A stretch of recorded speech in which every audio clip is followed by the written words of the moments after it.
the concept of a monarchy in general, we think that monarchies exist to create continuity, consistency, maintain the traditions. But really, historically, monarchies just create chaos. And so the idea that someone is asked to take on something that they may not want, they may not be interested in, they may not even be qualified for it, it creates this wonderful tension because you say, well, I have no experience doing this thing, and now I'm in charge. There's that idea that maybe I'll do things differently or I'll be better. And so often in a succession trope, the person who thinks that they're going to do it better than their father did ends up making the same mistakes or is even worse than the person before them.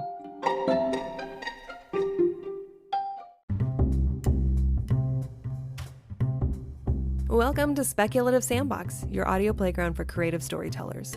My name is Vicky Lawn, and each episode, I and a guest will unpack a fiction trope with an eye for character development and narrative structures.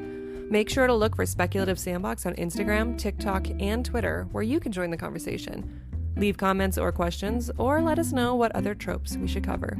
When the real world just doesn't cut it, let's get lost in a fictional one. David Hopkins, thank you so much for joining me on Speculative Sandbox. How are you doing today?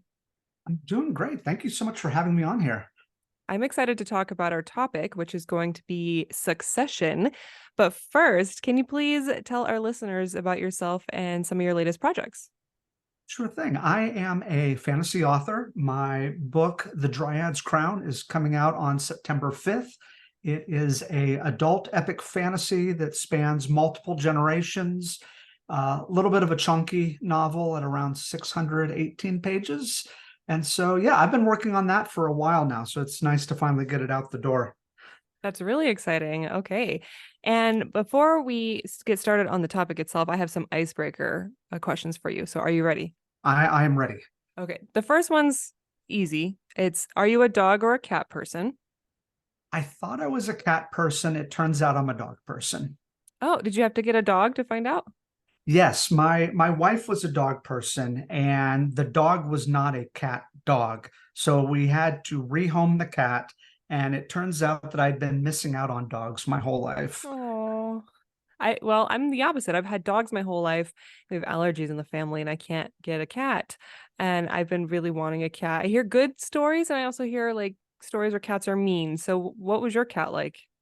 My cat was great. We kind of lived separate lives, which was a great thing. But the problem is I was in a never-ending battle against the litter box. Okay. And at a certain point, it just breaks you. And you're like, I can't do this anymore. Why can't you just go outside like a dog? But no. Well, that explains all the TikTok ads I keep seeing of like revolutionary modern cat litter cleaners. I was like, what is going on? But I guess maybe that's like a need. The society will become perfect and whole once we figure out that problem, I think. So, all right. And then we talked about this briefly in the emails. I'm curious to know if you got a chance to watch it yet. Have you watched Succession on HBO Max yet? I am almost finished. I am right at season 4, episode 3. So I'm close to the end. Oh, so I can't even talk about the outcome of that. Like we just got to skip over that. Oh my gosh, you're right there. Okay. I mean, I know my Shakespeare, so I've got some theories. Okay. Yeah, because when you first came with the idea of Succession, I was like, oh, well, funny enough, I'm literally finishing up that show. And it's such a great modern retelling, basically, or telling, I guess you can say, of like it is a very Shakespearean kind of story. Oh, absolutely. And you can tell that they know it too, because I think in almost every episode they sneak in a Shakespeare reference, which is just hilarious. Isn't it great how like you could look, depending on, I guess, your humor, it plays very serious, but it is hilarious. The whole show is hilarious.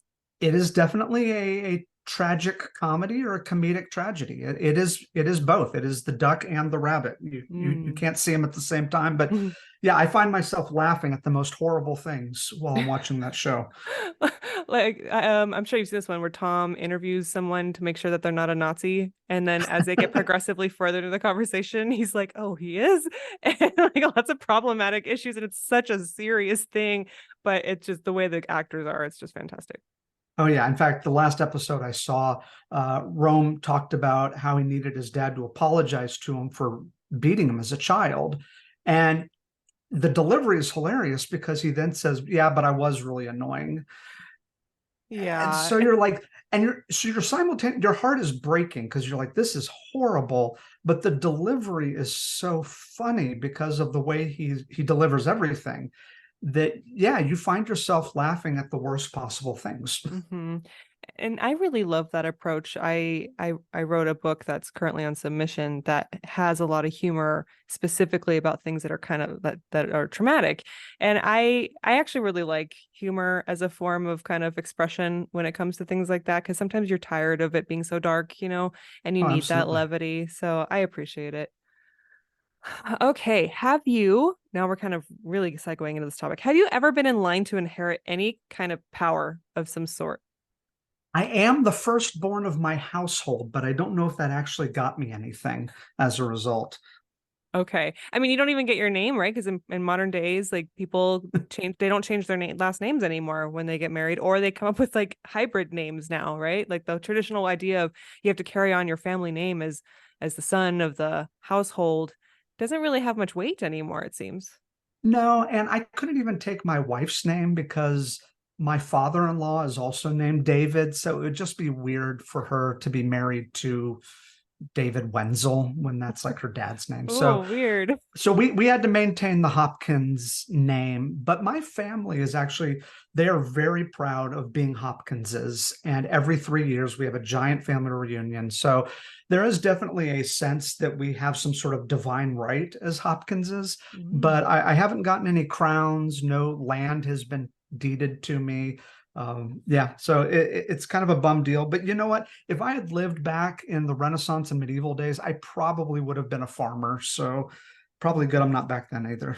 Well, So, you know what you got to do, know that you now need to start the succession, right? It starts with you. So you got, I don't know what that would look like, but you're like, I will bequeath upon my descendants a very specific thing, and then you can get the race started. if Shakespeare's taught me anything, it's that the king is usually the least happy person in his plays. Oh yeah. They Okay. they you do not envy them. So what interested you in the trope of succession? I think there's a few things in particular that really kind of caught my imagination. I think that there's a part of it that is the obsession with celebrity culture. This idea that these are powerful, interesting, famous people. Um, I think that there is that idea of the father being replaced by the son, Mhm. or the daughter by, the mother by the daughter. I think that there's almost like an Oedipal type intrigue about this idea of replacing the previous generation. Um, there's court intrigue. There's the battles that take place with the swords, but then there's the battle of words that happen at the special celebrations, at those moments, the power struggles, the betrayals, the clever twists. There's a lot to love about succession storylines. Do you think when it comes to genre and identifying books and movies that specifically focus on succession, um what do you think people like to find it in? Is it fantasy? Is it more classical tragedy? Where do you tend to find these genres, or I'm sorry, where do you find this trope in which genres? I mean, obviously it could show up in any genre. We see that with the HBO show Succession, which we talked about, but obviously fantasy, particularly because so much fantasy is rooted in a medieval Renaissance sensibility. It's hard to find any of those medieval-esque fantasies that don't have a monarchy of some sort. And that story tends to sink in pretty deeply into the fantasy genre. It's almost hard to think about fantasy without a return of the king, so to speak. So that makes me think, oh, okay, so we have the medieval established idea of Game of Thrones. Literally, everyone's playing a game to get on the throne. The person that Yes. thinks there's like two different people that think that the throne is automatically theirs, or even three, a bunch of family members, basically. But then we jump forward and we look at modern interpretations of this. So we don't have kings and castles here in America. We have corporations, which is where succession goes. We have restaurants, which I started watching the show The Bear, and that's about someone who inherited, I believe, either his brother, oh gosh, my memory's so bad, a family member's restaurant. And so he's trying to deal with that. And he's got conflicts with other people who don't know why he got it. So what are some fun ways that we can play with the succession idea that isn't necessarily about a castle or kingdom? I think part of it is that the concept of a monarchy in general, we think that monarchies exist to create continuity, to create consistency, maintain the traditions. But really, historically, monarchies just create chaos. And so the idea that someone is asked to take on something that they may not want, they may not be interested in, they may not even be qualified for it, but the person before them says, now you must be in charge of the restaurant. And it creates this wonderful tension because you say, well, I have no experience doing this thing, and now I'm in charge. There's that idea that maybe I'll do things differently or I'll be better. And so often in a succession trope, the person who thinks that they're going to do it better than their father did ends up making the same mistakes or is even worse than the person before them. What type of characters are typically in consideration for succession? Some of the things I was thinking was the firstborn, right? The Oh, heir, yeah. the rival, the family member. So what's a good variety of contenders? I think that we tend to divide the kings in sort of the good king, bad king dichotomy, that we look and say, okay, this person looks like they might be good for the job. And this person, the uncle who is taking over until you come of age, is absolutely terrible at it. And so we're looking at people who are, we're trying to see the things that we would like in our own politicians. We want people that are empathetic, that are not power hungry, that are wise. And yet we end up with people that are, thirsting for blood. They solve their problems through power and violence. And so I think it becomes a great way to magnify the best and worst of human nature. And that's usually who you see vying for the throne. Is the good option, bad option, I think is really where it creates a nice little parallel between the two. That's cool that you mentioned interims. I work in government, so we have interims all the time. Anytime a position Yes. of leadership leaves, an interim is put in its place. Sometimes it's the deputy, which has, been there and their career has been built up to serve this role. Sometimes it's someone else. And I mean, I've never actually been in a situation where I've seen any interim like be the villain. You know what I mean? Like the equivalent of the medieval king succession. For the most part, the ones I've seen are like they're happy with the role they played. They're open to the opportunity, or some are like literally like, I'm just gonna hold down the fort until you guys find someone else, right? But that's such a cool idea to think that the succession can happen in many ways, shapes, not just in the traditional medieval way, but a lot of that stuff translates to modern day. Oh, absolutely. And I was even thinking of, I'm reading a great fantasy series right now called Magic of the Lost by C.L. Clarke. And that's a story about an uncle that takes over for his daughter, who's the rightful heir, and because she's too young. And, eventually he's like, I kind of like being in charge. I don't have any plans to give it up. And so you see that. And of course, in Henry VI, we have a very young king, and someone has to sort of serve in his absence. And then eventually he has to muscle his way back to the role that he was destined to be in. And you see that in modern day storytelling, where this idea of this is mine, I deserve it, it's the thing that I'm supposed to have. And we just kind of kick it down the road a little bit and say, no, you're not ready yet. And they're so hungry to prove that they are. What do you think is a more satisfactory ending? Is it the person who feels entitled and is the power hungry person that wants the role, or is it the person that does the work and deserves the role? As a reader, obviously I want my favorite to get to sit on the throne at the end. But as a writer, I know that I think the best endings are just so chaotic, where a person you didn't even expect is now sitting on the throne. Uh, and you go, how did this happen? There's a pile of bodies, and the one person left is someone that we didn't even see coming. I think that's always the best thing about the succession trope, is when you have someone just flying in from the side, that kind of takes over, and you go, oh man, I should have been keeping an eye on him this whole time, or her.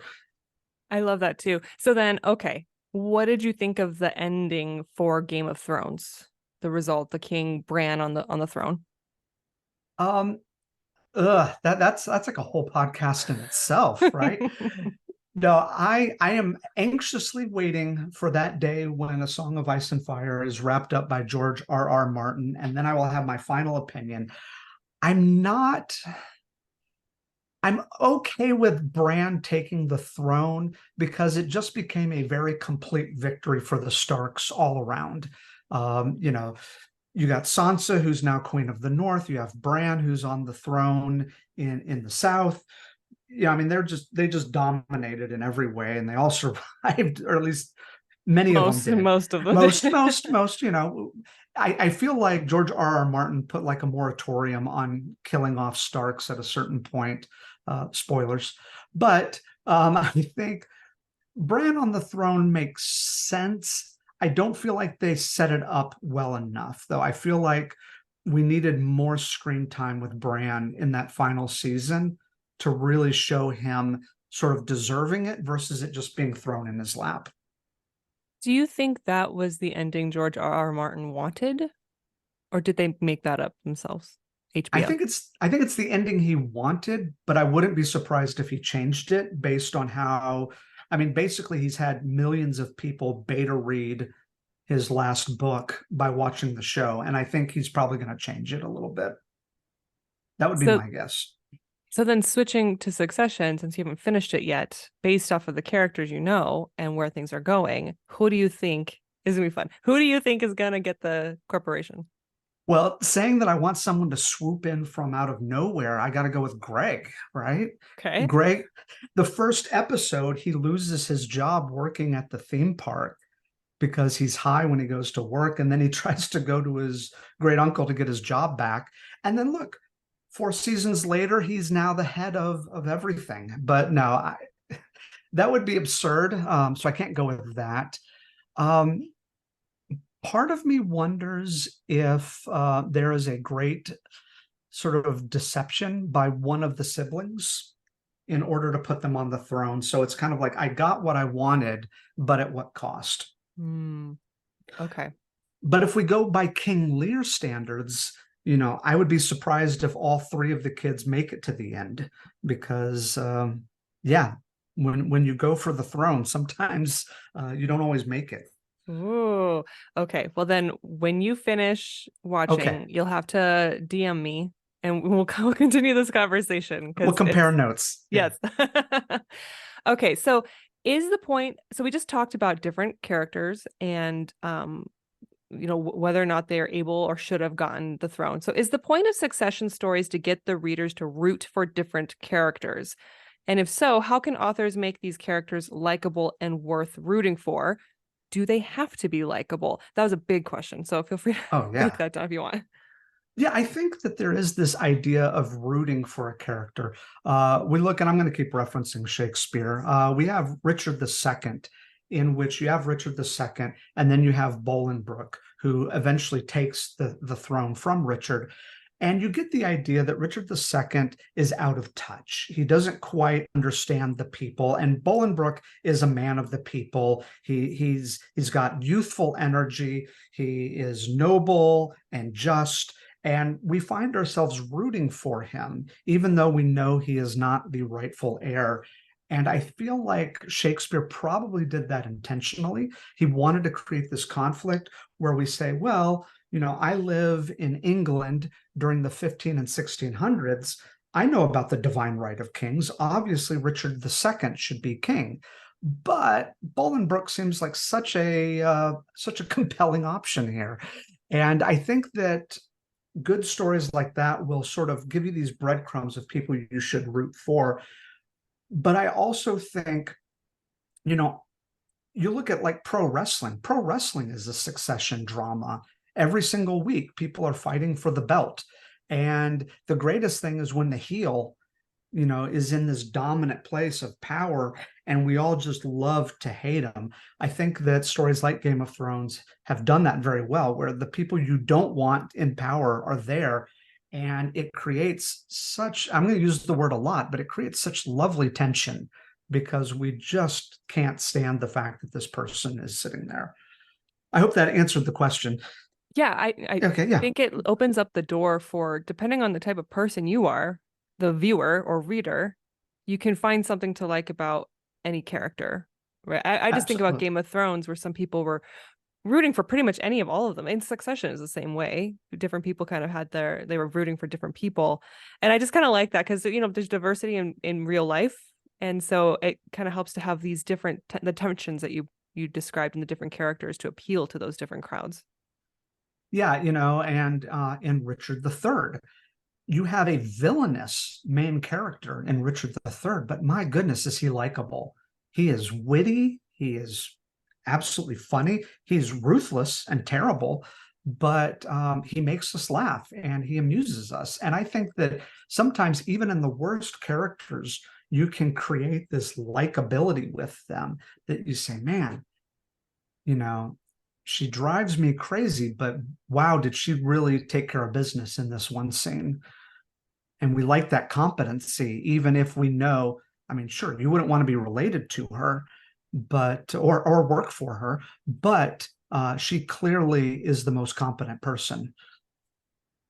For writers thinking about their succession story and looking at examples of succession fiction, should the actual winner be introduced really early on at the beginning, or can they be introduced later?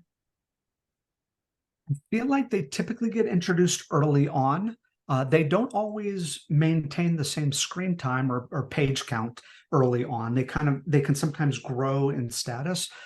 You could introduce them later, but if you do, you need to show a lineage there. One of the things that I really love about succession stories is it can be a story that you tell over generations.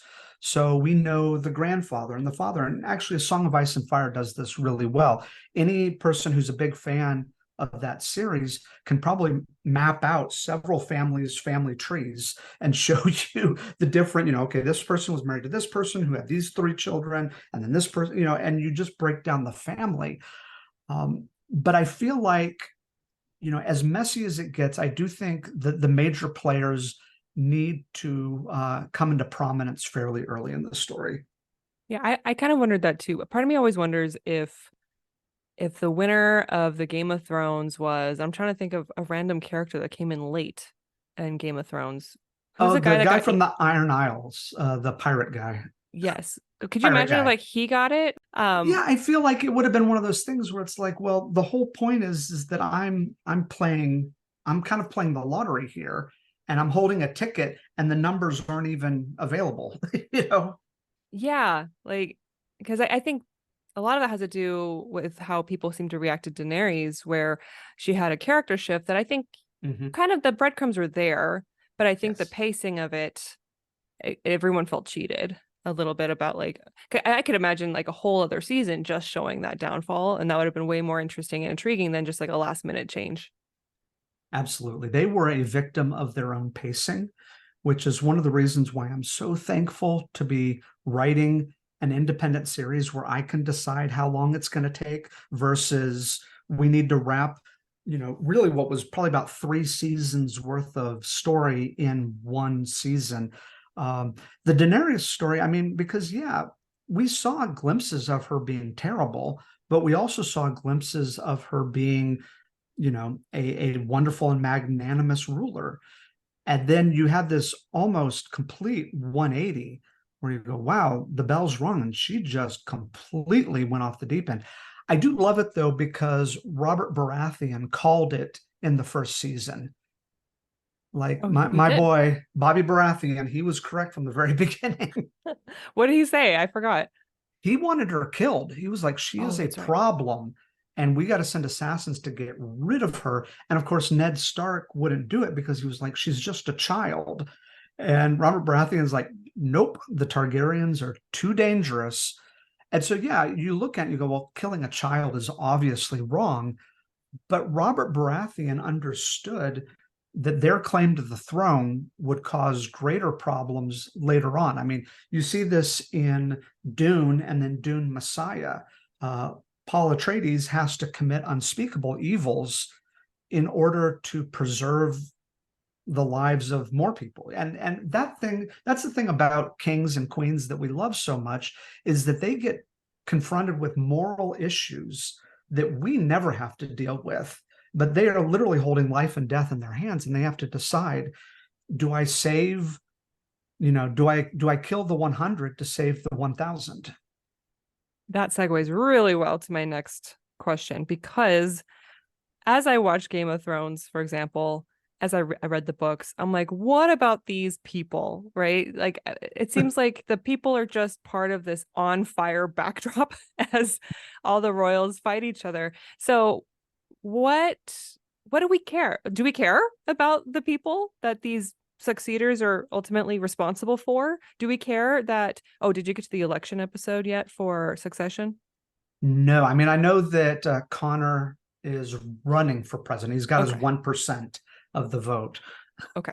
Well, you're coming up on an election episode where you know how like news can have a huge impact on the general public's opinion and Oh, absolutely. the momentum of election night. Okay. So that's what's at stake with these people fighting for the top. And then Game of Thrones, you have like Arya for the whole of season 2, I think, is on the run, and you're watching villages get torched and people get tortured on the end. And I'm like, at the end of the day, especially in Yeah. Game of Thrones, are there any people left to rule? Are we supposed to care about things, or do we just care about the people that we're rooting for? I think if it's well written, you need to see both sides. You need to see the pauper and the king. You need to see, or the prince and the pauper.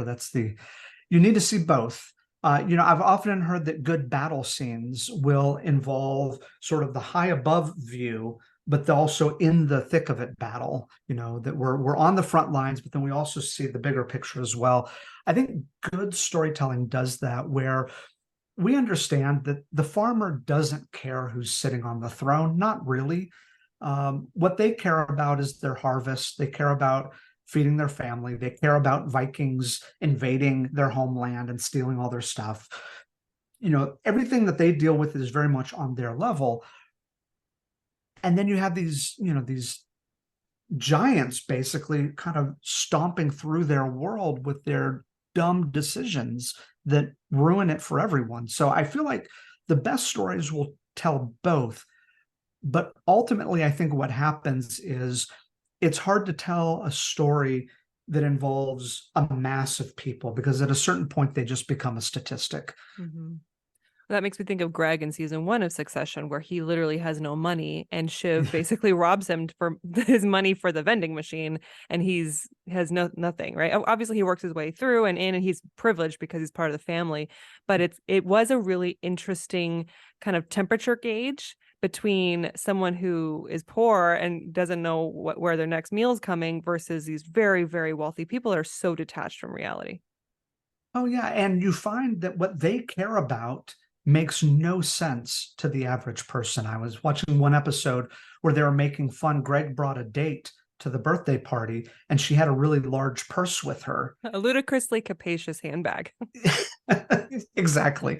And like, that's not something I would even think about. But in their polite society, I use the term ironically, that matters to them.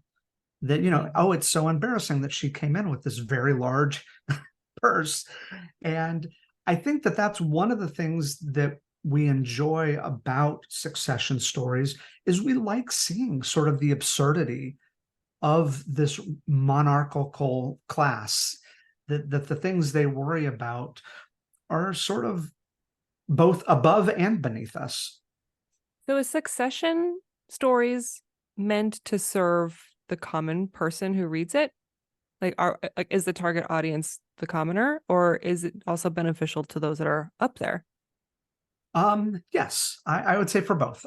Obviously, when Shakespeare was writing in the 1500s and 1600s, Queen Elizabeth I did not have an heir, and she was not married, and she had no intention of having kids. And she outlawed, punishable upon death, anyone talking about the succession. And so, what happens when people are told they can't talk about something? Now it's on their minds. Who's going to take over after Queen Elizabeth dies? And so playwrights would write plays about other monarchs and other times in history, but they were really talking about the time that they were living in. The anxiety of succession was mirroring the common person's anxiety about Queen Elizabeth's succession. So in that, I think that it is for the common person that we look at it and we're fascinated by it.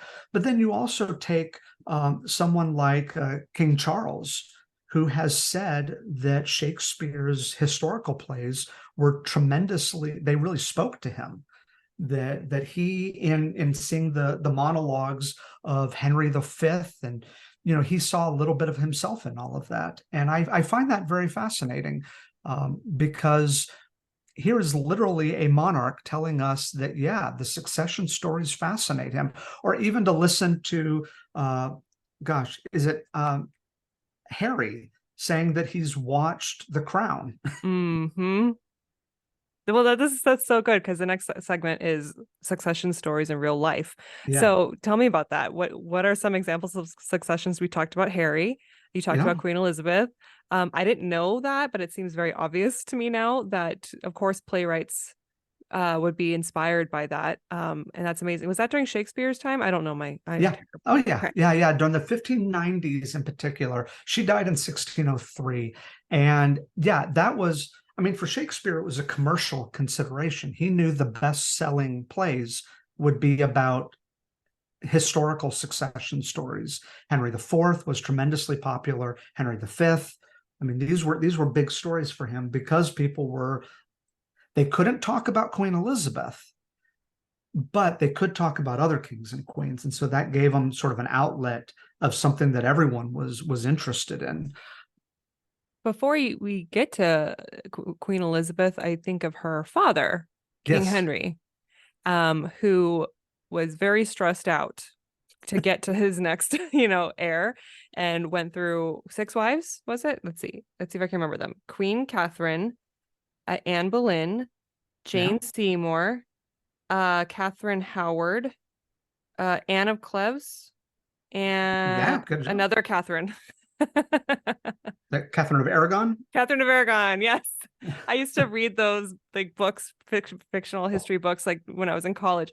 So clearly he's very, very stressed out about his future offspring. He needs to have a boy, and he keeps having either miscarriages or girls. So he has Princess Mary and Princess Elizabeth, and of course they create a whole issue later on down the line. What I always thought was so interesting was that, and I don't know how true this is, and maybe you can give me your thoughts, was that there was a shift in King Henry's persona as he aged that some people attribute maybe to what is that sport he does on a horse with a lance? What is that called? Jousting, like a jousting accident where it could have had a profound effect, not just on the wound that made him have a hard time walking, but maybe even mental, right? When you have trauma, because they talk about how he was this one golden person, and then later on in life, he's just this evil, paranoid person. And so I always like looking at King Henry as just this mess of a man, and just the awful, awful things that he did, of course, but not only that, but the effect he had on the entire country, and how people are getting whipped around based off of what, he wants to do in which church. So what are your thoughts on King Henry? King Henry is interesting from the standpoint of, I think we have an entire genre of fantasy, the romance fantasy genre, that is just booming right now, thanks to, Sarah Moss. But that idea of forced marriage, you are going to marry this king because you are a suitable bride for him. it's horrific in reality, but my goodness, the romance fantasy genre has taken that trope straight to the bank. And it is definitely partnered with the succession story, because the whole idea is you are here to produce an heir for me. I mean, it sounds like the rantings of a mad person, but we know in history this is also true. So I think that there is something about that idea of love and marriage, because once again, the average person, the farmer, doesn't have to worry about being obligated to marry the king. So I think that plays out interesting. Did he really love any of them? Was there love? Was this just a means to an end? Those kind of stories become very fascinating to us. I think the other thing is, obviously history proved to be a very fascinating, history is not without its sense of irony, because we look at Queen Elizabeth as being one of the most powerful monarchs that England ever had. Mm-hmm. And here Henry VIII is trying to avoid precisely what they got, which was Queen Elizabeth on the throne.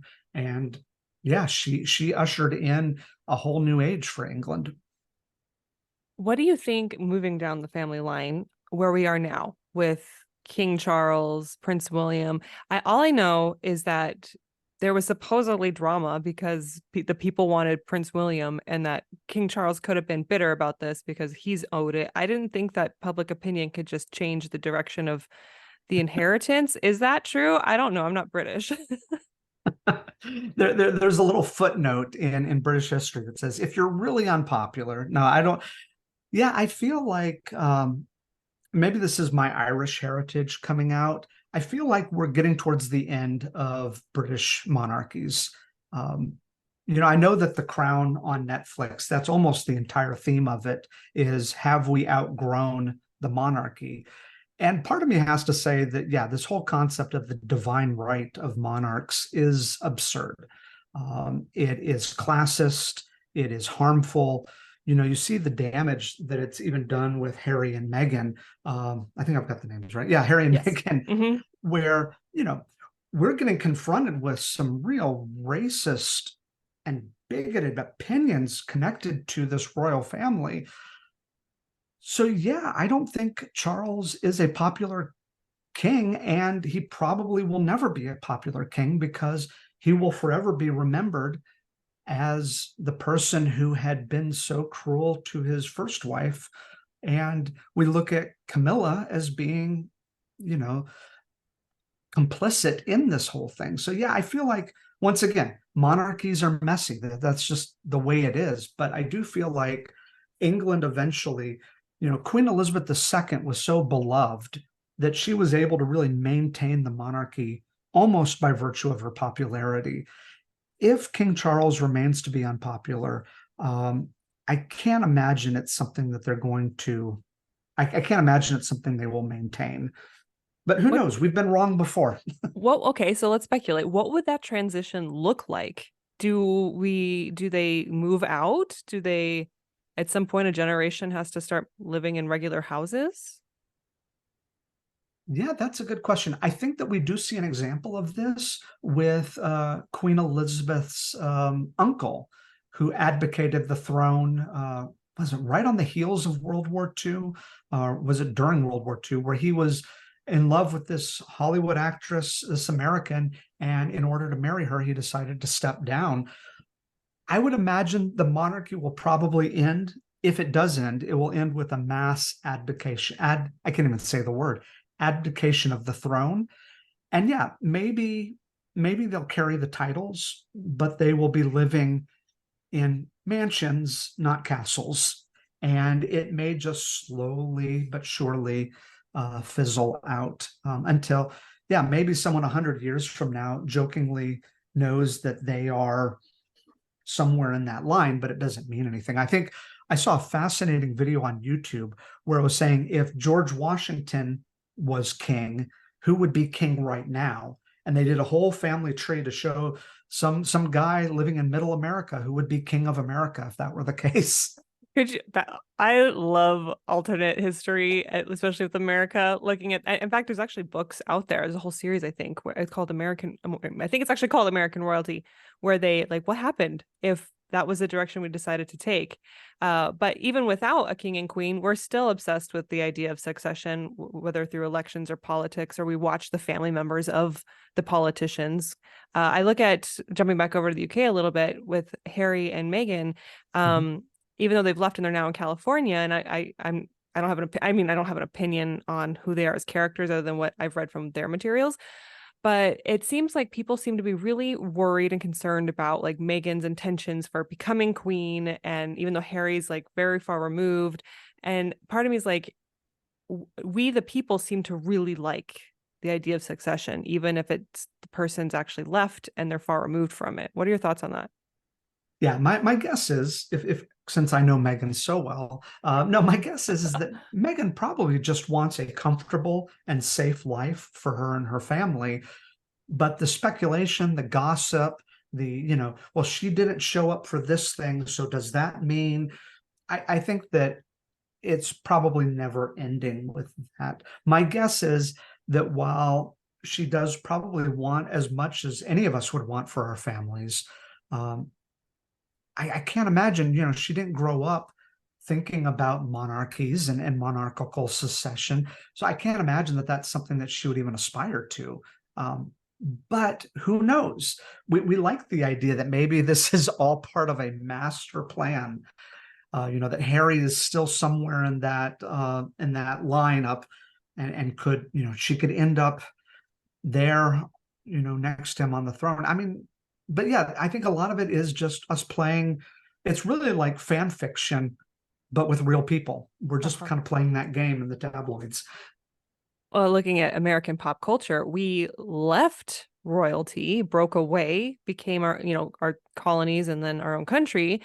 But yet you look at our pop culture and we have inserted royalty in so many Yes. places. I mean, Disney is a huge example where people grow up very impressionable and the princesses are what they're, aspiring to be like. And so what is it about humans that just keep gravitating toward that structure? Yeah, I think about my youngest daughter who is convinced that she's going to be a princess, or at least she used to. I think now she's going to be a pop star, which Mhm. is really, I mean, that's as close as you get to royalty in America. Mhm. I think you could be, Queen Beyonce or Queen Swift. Yeah. Um, but yeah, I think that I think that part of the appeal, at least in the Disney stories and the fairy tales, is that extreme power shift. I had nothing, and now I am queen. I found my prince, I found my princess, and I started off, you know, making clothes for little mice that I talked to in the mornings, and now look at me. I'm married in this beautiful castle, and my stepsisters, can just take that. They never saw the real me. So I think that part of the appeal, at least on Disney level, is the extreme reversal of fortune. Hmm. That kind of it kind of makes me a little sad then thinking about us as a society that it becomes so alluring, that idea like of extreme reversals that so many people are so wanting, right? Because legitimate like poverty and circumstances that they're Mm. dealing with, that is one of the most appealing aspects to it. And of course, when it comes to royalty, it's always going to be an extreme minority. It's not obtainable by even a handful of people. So I guess what would be okay, so then succession is the chase to the top, the appeal. But what would a society look like where we didn't find ourselves wanting for that?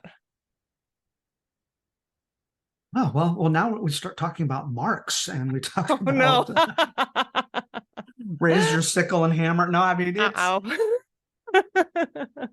power to the people. No, I think that honestly, we look at least in England, with the extreme wealth of the monarchy. I don't know the economics of it, but I would think that if you were to take their money and redistribute it, it may not make a huge difference in the grand scheme of things. However, in the United States, if we were to take the money that the billionaires have and redistribute it, it would be life-changing. So it is funny that we look at these monarchs, and in America, in our midst, we have people that are far more powerful than anyone who wears a crown over in England. So I do wonder, yeah, if we were to get rid of that kind of monarchy, even in my own novel, The Dryad's Crown, I don't have a monarchy in there, but there's still power struggles to be had. So one wonders if you can ever get away from that sort of aspirational quality where people are just striving for more and more and more. Yeah, I feel like we could never. I feel like human nature is to at least feel progress, Yeah. at the most optimistic, right? To feel like you're moving somewhere, you're accomplishing things, and I think standing still is really hard for people, and it looks different for every single person. But just like those that are just trying to find meaning in life, like that's the act of progression. So anyway, do you have any other further examples of succession stories in real life? I mean, I think we've touched on the, sort of the corporate idea, and even in politics, we talk about, to me, it's wild that we have fathers and sons who have been president. Of all the Mm-hmm. people that are qualified, having the last name of Adams or having the last name of Bush or Clinton, that somehow, these names, while they are not monarchs, there is political capital in those names. Trump. I mean, what are these things where people go, oh, well, obviously so and so should be the next president, and you go, just because they're related to some other guy that was president. So I think that you see it in politics. I think you see it with celebrity culture. I mean, Oh, nepo quite babies. honestly, yeah. Oh gosh, yeah. That's, I mean, it's funny until you actually start looking at some of the information about like the likelihood of you being a making it in Hollywood and just how dependent that can be on your own family is Mm-hmm. just wild. And we also see it even in it's interesting to me if you look at what was it, the recent controversy over legacy students in Ivy League schools, that because your mother or father went to Harvard, the likelihood of you going to Harvard. Um, That's but right. we say it's okay. It's okay when the powerful do it. It's not okay when we do it as part of affirmative action, which once again to me is criminal and absurd, that we allow this favoritism when it benefits the elite. We do not allow that support when it benefits working class people. Yeah. Or like what of someone that I follow on Twitter calls it the global majority. Yes. Okay, so for writers who are really interested in incorporating some sort of succession in the story, or they already are, what advice do you have for them? I kind of touched on this earlier, but I think you need to make it as messy as possible. Fun. The messier, the better. I love that. So is that how can you make things messy? Is it like a random murder? Is it just conflicting characters? What are your thoughts? Well, I think even with, let's look back at Game of Thrones. Robert Baratheon was the king, and he had illegitimate children. He didn't know they were illegitimate. And so then you look at other children that he had had. Are they the rightful heir? But then you go back further and go, well, Robert Baratheon became king because he killed the Targaryen king. Well, so then does that mean that she's the rightful heir? At a certain point, we realize that it's all ridiculous. But I think in your own storytelling, if it's a straight line to the monarch, then you haven't been doing your work. I think there need to be rival family lines, multiple valid claims for the throne, illegitimate children, children that may be legitimate but absolutely should not be given any power. There are people advocating the throne. There are multiple spouses. Anything you can do to muddle it as much as possible. I actually think it becomes very entertaining for the reader. And the mistresses, because Yes, oh, of course. that's Yes. gonna be a fun note for you later in the series of Succession. Yeah. All right. Well, this was so much fun, David. I really enjoyed talking about Succession with you. Any Oh, last likewise. remarks? Um, I've the past few years I've been teaching Shakespeare. I teach through an online writingworkshops.com. I think that for any writers that really want to dig into the succession trope, study the Henriad. That is Henry the Fourth, Part 1 and 2, Henry the Fifth. You look at Richard the Second. Study those plays. And there's actually a great BBC series called The Hollow Crown, which is practically a primer on how to do it right. It's so well done, so well acted. And as a writer, you could sit there with a notepad and just jot down all the things you see in there. And you would come out of it just so ready to take on the world with these sort of succession tropes.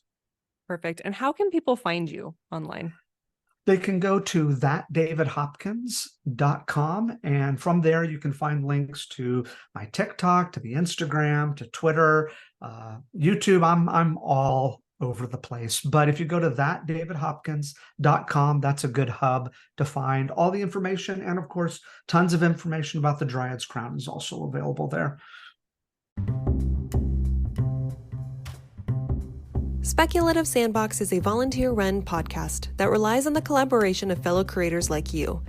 Join the conversation and participate in fun polls and questionnaires on TikTok, Instagram, and Twitter. Interested in being in a future episode? Our DMs are open, or you can email speculativesandbox@gmail.com.